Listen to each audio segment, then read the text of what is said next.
Good morning students. हमने last period देखा था कि there are about those peoples came in India. उसमें नेग्रोटाइट्स है, ड्राविडियंस है, मैंगोलाइट पीपल्स है, इसके बारे में हमने जानकारी देखी थी। अब नेक्स्ट में there are about the information of the Aryans के बारे में, that people also the came in India. इस आर्यंस लोग भी भारत में आए in ancient time. They were densely populated, वो बहुत ही घने आबादी वाले थे। So that are called to the Aryavarta, उनको आर्यव्रता के नाम से भी कहा जाना जाता था। उसके साथ साथ उस वक्त 7 रिवर्स ऑल्सो फ्लोइंग, 7 नदियाँ वहाँ पे बहती थी, इसीलिए उनका नाम उस वक्त सप्त सिंधु नाम से भी उस प्लेस को जाना जाता था। और different kinds of the brings of the skill of that people, वो लोग अलग अलग प्रकार के स्किल भी भारत में लेके आए थे। दे आए to and they are settle in India. तो कौन से क्षेत्र में भारत में वो आके बसे?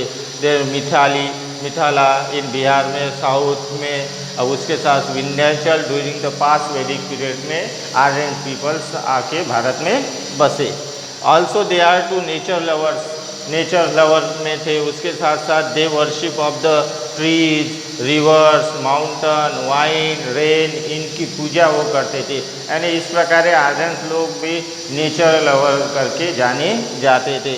Different kinds of the skills also, religious धार्मिक भी वो प्रोग्राम मनाते थे। Different kinds of the performing of yoga के द्वारा भी परफॉर्म करते थे। उसके साथ साथ रिसाइटेशंस ऑफ वेदास को याद करने का प्रोविज़न भी आर्यंस लोगों के द्वारा किया जाता था। यानी एक प्रकार के different kinds of the skills also they are brings, there are the religious features also brings. यानी अलग अलग प्रकार के वो धार्मिक प्रोग्राम उन्होंने भारत में लाए और स्किल्स भी भारत में लेके आए थे।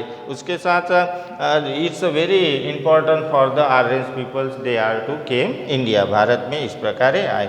तो all kinds of the heritage we have to know in this chapter. अब सभी जानकारी इस हेरिटेज के बारे में इस लेसन में दी गई है। अब इतना महत्वपूर्ण होने के कारण preservation and conservation of heritage, last passage है कि हमें उस बचाना क्यों चाहिए, क्योंकि हमारे देश की एक प्रॉस्पेरिटी दिखाता है, ये एक हमारे देश में एक स्किल दिखाता है। इसीलिए इस प्रॉस्पेरिटी को, इस स्किल को हमें बचाना चाहिए। भारत में रहने वाले हर सिटीजन का ये कर्तव्य है कि हमारी जो इतनी परंपरा है, इस परंपरा को बचाने के लिए उसको प्रिजर्वेशन करना हमारे भारत में रहने वाले हर व्यक्ति का एक ड्यूटीज़ बनती है। For example it shows our prosperity, हमारी प्रॉस्पेरिटी दिखाता है।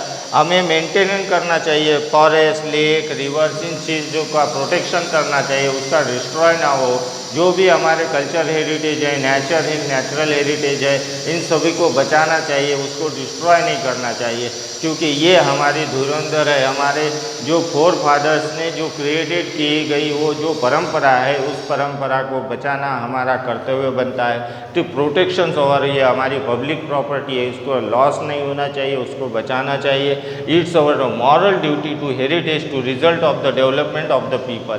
यही हमारी को डेवलपमेंट ऑफ द पीपल की, हमारे डेवलपमेंट कैसा था, किस प्रकार हमारे हेरिटेज हमारे देश में थे, ये दिखाता है, हमारा प्रोग्रेस दिखाता है। तो so we are to protect of every natural heritage and the cultural heritage of.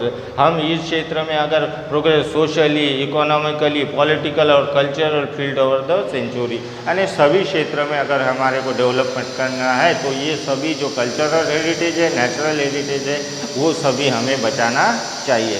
That are the all information given in this chapter. That chapter name is heritage in India.